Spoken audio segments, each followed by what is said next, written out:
नमस्कार. Shanghai corporation organisation म्हणजेच SCO ही संघटना आपल्याला सहसा सुरक्षा, लष्करी सराव अशा गोष्टींसाठी माहीत आहे. पण नुकताच त्यांनी असं काहीतरी केलंय ज्यामुळे सगळ्यांच्या भुवया उंचावल्या आहेत. चला, आजच्या या विश्लेषणामध्ये आपण SCOच्या या नव्या दिशेबद्दल जाणून घेऊया. हो, खरंय. जगाची जवळपास अर्धी लोकसंख्या ज्या संघटनेत आहे त्या संघटनेने आता चक्क आर्टिफिशियल इंटेलिजन्समध्ये म्हणजे AI मध्ये एक मोठं पाऊल टाकलंय. आता एक सुरक्षा संघटना आणि AI हे नातं थोडं विचित्र वाटतंय, नाही का? आणि म्हणूनच हे इतकं महत्त्वाचं आहे. तर हा सगळा बदल नेमका घडला कुठे आणि कसा? आपण थेट जाऊया नुकताच पार पडलेल्या SCO शिखर परिषदेत. चीनच्या तियानजिन शहरात SCOची 25वी शिखर परिषद झाली आणि तिथली थीम होती शांघाय स्पिरिट कायम ठेवत SCO विकासाच्या मार्गावर.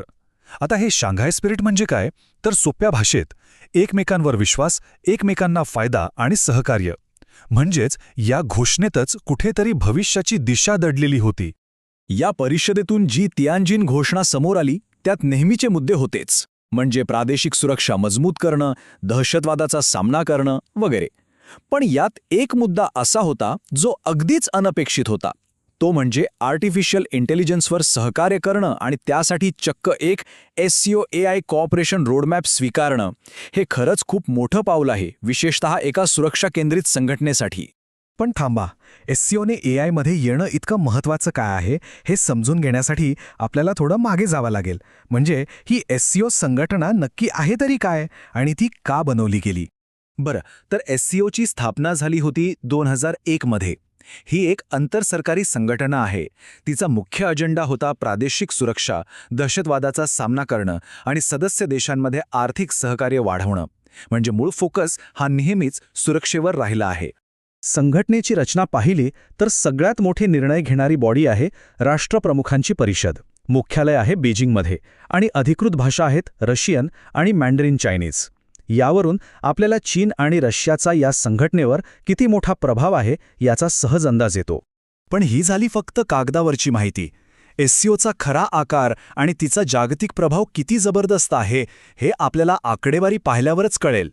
जरा विचार करा, SCOचे सदस्य देश मिळून जगातल्या तब्बल 43% लोकसंख्येचं प्रतिनिधित्व करतात आणि जगाच्या एकूण GDP पैकी 24% GDP या देशांमधून येतो.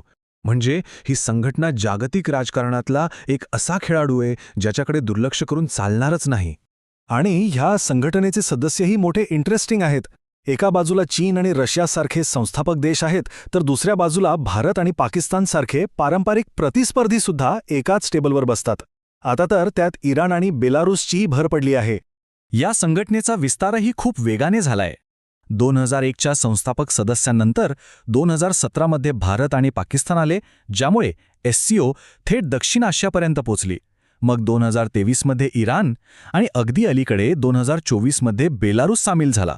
म्हणजे संघटनेचा भूराजकीय आवाका सतत वाढतोय. आणि हे फक्त पूर्ण सदस्यांपुरतं मर्यादित नाहीये. याशिवाय 2 निरीक्षक देश आहेत, अफगाणिस्तान आणि मंगोलिया. आणि तब्बल 17 भागीदार देश आहेत. अगदी 2025 मध्ये लाओसही भागीदार बनला. म्हणजे SCOचं नेटवर्क खूप मोठं आणि विस्तारलेलं आहे. पण इतका विस्तार होऊनही SCOचा मूळ उद्देश, तिचा गाभा, तोच राहिला आहे. आणि तो म्हणजे 3 बुराईंशी लढा.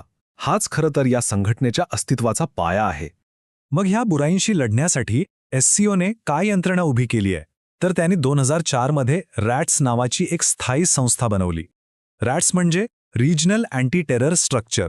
याचं मुख्यालय ताशकंदमध्ये आहे आणि हेच सदस्य देशांमध्ये गुप्तचर माहितीची देवाणघेवाण आणि संयुक्त कारवाईचे नियोजन करतं. आणि रॅट्सचं मुख्य लक्ष काय? तर त्याचं 3 बुराई म्हणजे दहशतवाद, फुटीरतावाद आणि अतिरेकीवाद. हे 3 शब्द म्हणजे जणू SCOच्या संपूर्ण सुरक्षा धोरणाचं सार आहेत.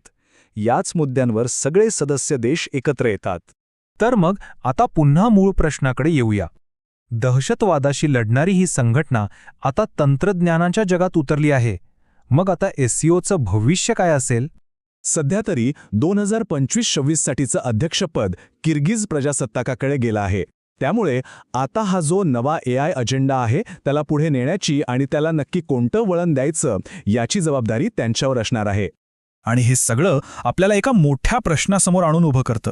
जसं सुरक्षा आणि तंत्रज्ञान एकमेकांमध्ये मिसळत आहेत, तशी SCO आपल्या प्रभावाखालील जगाला नेमकं कसं बदलेल?